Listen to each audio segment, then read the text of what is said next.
kind of tarnished her her track record. Right. Marion Jones was a huge one.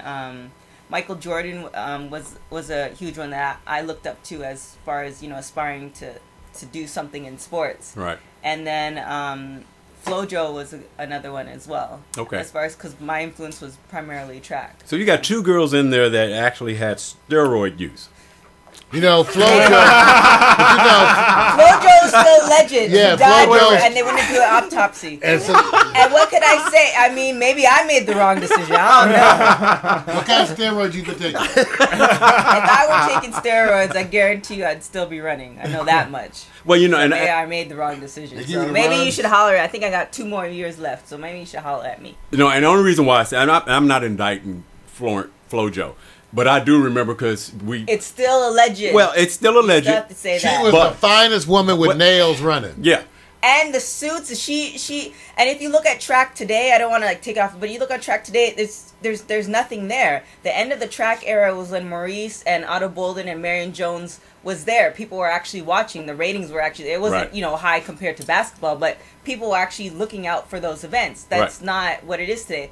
Probably because, you know, a lot of steroid use is not as much as it was back then, but track with FloJo and Gail Devers was huge, and you knew within America, I don't know what the rest of the world, well, in Europe as well, because track was huge in Europe, you knew who she was. She brought Yeah. out style and grace, and you weren't just, you know, this female runner. She set herself apart, and there's nobody else like her. Everybody has been duplicating what she's done, but there's nobody like her in the track world. Right. So, I Okay. mean, it's a legend. It's a legend. Well, I can say this. Here, here. While agree. That's while good. having track practice at West LA College, her track club, they would practice up there. So we were all on the track together. There is a change when you go like, I've seen pre-FloJo and I've seen the successful FloJo. There is definitely a physical change. Oh, Now, yeah. it can be attributed to hard work. Then it can be attributed to other And it could be supplements, anything else. it could be other Yeah. stuff, but it's still a legend. Yeah, I and know her that. record is still there, unlike Marion. Marion's got stripped of her, True. so. No, like I And said, she's Marion's redeeming herself playing WNBA. I mean, Yeah. that's a fate in itself. Not Yeah. not any woman could do that. Right. I could. Wait, I didn't hear that. She's part. playing in Yeah. WNBA. Yeah, well, she's actually a really good basketball Yeah. player Yeah. too, though. People just didn't remember. yeah, that. she's on the national championship Yeah. team at North Carolina, so Yeah. she's already proven herself in that game. And then as she a to point turn guard. around, come out of jail, Right, and then train. She trained for what was it, like 3 or 4 months, and then make the team. Right. And still play. right. You know, she's obviously learned her lesson. She's still a humble person. I mean, that was They watching on TV. that was to me an unfair thing anyway. They treated her differently than everybody else. And once again, True. that's the shit I True. can't stand. Yeah. Here comes this brother sister. All of a sudden, they got to make new law and name it after you. Right. Mm-hmm. I agree, No. Mario. I agree. It's the part that gets me is this. Number one, you look at the history of steroid use. The playing field really got adjusted when the Germans, and you go back to the Russians, and especially back in that time, pre-Olympics, pre-72. It's a long history. We covered it in some shows a few years ago, that when that came to rise, it became competitive. And unfortunately, there's an even playing field for people who equally was taking steroids. It just became one of those things where I think the leveraging of the money thing, not necessarily doing what they call the best thing, because that's if they didn't want to, they would have jumped all over this during the Olympics when those countries were involved. They didn't. It was when we got involved and it affected the dollar. So, I mean, I agree. I'm not hitting FloJo for it, but I can definitely tell you that she is one of the examples of accomplishments that I do appreciate. Reggie, your time, man. Who? I have to piggyback some off of Mario, say Muhammad Ali, because Yeah. he became transcended just boxing, Right. and he took us all over the place. And I'd say Michael Jordan. I played basketball and football myself, so who didn't want to be like Mike? Yeah. And Deion Sanders. Oh, okay. Because Deion Sanders, he was able to be a great player in football and in baseball, and Yes. have a career, a legitimate career over time with both, and to be able to maintain that, 2 professional sports, Right. to reach retirement age and time in both, Right. that's amazing. And then have a really successful You know, that's a broadcasting good career point out of that Reggie as well. said, too. Yeah. And okay, because there's a few people, right, who are multiple sport people. So we got to get Marion. Anybody who does multiple professional sports, you get a certain amount of knowledge. And the longevity Yes. in them as Exactly. well. Yeah. Yes. Exactly. Yeah, you do. Whatever who does two Right. sports. Right. Getting a baseball retirement check and football retirement check. Yeah, that is. That's And he's And still broadcasting. working. He's still And he's working. still working. his Right. wife, plus Deion Sanders, his wife is His- for the football wise. Yeah, she was. Well, if it's the same one, she was hot. So Yeah. you could pick them. Okay. Hey, Prime time. Run it back, Prime. Run it back. Yeah. well, what I'm gonna do is this: I'm gonna throw in what I call some honorable mentions, and I think they still set the bar at a different level. I think Muhammad Ali, without saying, I think number one is because he transcended so much more globally. He, to me, was what I call one of the first global entertaining professional athletes who was good and at the top of his game. Two others, I have to do that because they had to deal with other conditions that I thought was just unbelievable. Jackie Robinson and Jesse Owens. I have to go with them because it's just the weight of what Jesse did at the time represented the empire against, the Germans and the whole thing, and how he did that on stage in front of them at a time of war and all those other things. And Jackie being what I just call the person that had to deal with the history of what he had to deal with as transcending the color and how he got treated from his own players within, ownership and everything else. So I think we all got great examples here. I don't know what the comments are going to say after the videos when we say you got some steroid users in there. What's up? Gotta holler. Alleged. I'm just saying. Alleged. It's going to come. I'm just saying. All right, let me go on and do this. We're going to go over to the next. I hate to say this. Babe Ruth was drunk half the time. I mean, what are they talking about? I mean, everybody knows these stuff. You can start putting this stuff up. He was known for coming drunk to the game. Yeah, okay? well, yeah. And if he can hit that ball, And can still hit the hole. That's right. Mickey Mantle. That's right. So Mickey I'm not Mantle's trying the to. We want to start pointing Same. fingers for their use of this or that. It's a long story. And I have them with smokers too. Ain't that something? That's wrong. Well, I mean, That's wrong. baseball, you're not really running too far Smokers, anyway. shoot with tobacco. You can have a pinch hitter in baseball. Right. You can be big as a house. Yeah, MLB is large and in charge, boy. They covered their people. Are we going to the next question? Yes, we are. You want to read it off? Which of the big three Miami players will crack under media pressure? Did any of you guys follow what happened Bosh. yesterday? Yeah, he's already cracking. Bosh. He's already cracking. He's already cracking? Yeah. He's done. Yeah, he's done. Okay. Getting on TV complaining about not getting the ball. You had the ball. You took 11 shots and you hit 3 of 11, and you can complain you're not getting the ball. Why should we give you the ball? Wait a minute, Turquoise, do you That agree? is a bad argument after that game he had the other night. Yeah. Thank you. He had a terrible agree. game. From experience tearing my hamstring and expecting to be, at a certain level and not being at that certain level, it's I think at the end of the day he expected something else than what's I think they all obviously a lot of people and the team expected to be somewhere else than where they are now. So I think Bosh, he's taking it harder than the others, meaning that maybe his whole career up until this point he's always gotten where he wanted to go, and this point he's just not getting anything. He's not getting anything. No. Well, he could have, Vic, in this last game that they lost. Toronto wasn't very good. However, he was treated like a king in Toronto. Yes, he was. Still sucked. Oh. Yeah, it still sucks. It's Oh, better to yeah. be here.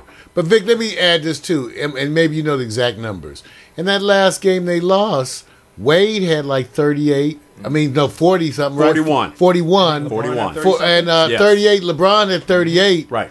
Now, that's no else scored shit. No. Yeah, exactly. No. I know What that. does that say? Hey, what Right there. Now, I think it's a coaching issue too now. Right. But I think Bosh didn't get his. No, he didn't. And neither did anybody else on the bench. 38, 41. Right. Well, that's Add that together. That's almost between the two players. That's 3/4 of the points or something that was scored. That's something to be said. If he hit 11 shots and only got 3 other shots, that's I think something mentally is going on there too. Like his mind is not in it. Like he's frustrated with everything that's going on. It's actually leading into Right. spilling into the game. It's Whereas his ego. people Yeah. can usually shut it off. It's like, all right, well, I'm having a bad day, but I'm going to still work this. Right. And I think he's just taking everything that's happening and spilling into this game. I mean, there's no reason why an NBA player, and you do this, 11 shots, Defense. and you get 3, and you only get 3 of them. Right. It doesn't make any sense. And Right. complain afterwards. We know who was crying in the locker room now. Oh, look at you. Learn down his coat. There- Allegedly. Oh. He has to suck it up. There have been other great players who would go into shooting slumps who still would perform day in and day out. Mr. Clutch, Yeah. Jerry West Jerry. being one of them. Yeah. I mean, there are people who are known for when they weren't hitting their shots. Right. They still were playing the hellifying defense. Right. And hustling. And so that's where he's got to kind of bring Well, it. I'll ask you a trivia question, and I don't have the stats on it, but when's the last time 2 professional basketball players on the same team both almost scored 40 points and lost the game? Like last week, Carmelo Anthony and Maury Stoudemire did it. I knew that. There, you know what? Oh, look, wait a minute. Let me give her. You know, she's stealing your thunder, man. Show you did. Yeah, show you that. Yeah, okay, good one. You know, the reason why I bring it up is because it lends to the question. The last game when they lost against the Trailblazers, the bench was outscored 41-6, 41-8. There's no way you can survive in this league without bench support. Here's the other thing. Udonis Haslem was your meat and grinder person under the paint. When you lose that, Wade said something good. It's when you convert and you change your game. Paul Gasol tried to do it on the Lakers, become more defensive, realized how hard it was, admitted to it, and said, I have to change my whole way of approaching to have a rejuvenation of playing, and he's playing better now. Bosch has to turn into something more than offense. They are only thinking offense. What happened to the defense? What happened to diving for balls? What happened to putting your body in front of people? Why do they let somebody go through and they all just stand there and look? Nobody wants to do the grind. A lot of standing around. I tell you, I got to give it. I wonder, either the coach is no good, which I have trouble believing based on the people who chose him, Correct. Or you have a problem where you have star athletes that are not paying attention to the coach. And I keep going back to that. I wonder, is Spoelstra coaching the team or not? Are they coaching themselves? Well, I'll tell you what, Mario. I'll go right to this question here because it deals with Spoelstra, and I think his grave is deeper. First of all, after the Heat lost their fifth straight game, and they're hitting their hardest run right now. So they got the Lakers tomorrow and a couple other games, and I think San Antonio and some others. And I think one of the worst teams. They're all above 500. So there's a chance, they said, they may not win a game in the next two games, and they have to look at the back end of the schedule. But on the loss, I want you guys to tell me what this man is thinking. Post-game interview after the loss. I just need to know. You guys interpret for me. We're in a vortex. That's the coach saying that. Please convert what that means, or we must not let go of the rope. That's how he said it. Anybody has an interpretation of what that means? Turquoise, I want to go to you. You so good. Go on. We're in the vortex? Yeah, what's that mean? They're in the vortex of losing. Oh, you so simple. You so good. You know what? You get knuckles. You get knuckles. How about I get a check? Reggie, let's just go straight to you. Pat Riley about to come in here and take over his job. That's what's about to happen. See, very good. He's stinking up the joint. Right. I was going to say that too. And his spirits comes out. Like, you don't come out the locker room as a coach and say, hey, I have some players in the locker room crying. Really? Now you snitching on your players in the locker room? You don't out your players. Yeah, and you're in vortex. Who's supposed to be leading them through the vortex? The coach. You're supposed to be leading them. How do you fall in the vortex unless you ain't got your stuff together? Right. Pat Riley about to come out. Mario, I had to go get out my damn list of George Bush quotes to find one. Because it sounded like that. And I think this one relates. As George Bush once said, one word sums up probably the responsible of any governor. And that one word is to be prepared.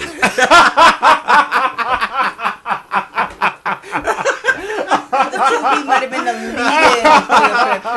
That's why I go to the president. So in other words, George Clinton said it. You know, sometimes you just talk nonsense. I know. And that was nonsense. Would you, as an owner at this time, after hearing exactly how, one, you threw your players under the bus, two, you go to vortex, and three, you must hold on to the rope, what analogies does that mean? The rope is the worst one for me. Vortex, I can get that. Rope means what? You must hold on to the rope. Hey, I guess it means hang on. Thank you. To what you got. And that ain't much. And that ain't much. You got to dance with them that brung you. Okay. That's what they say. See, so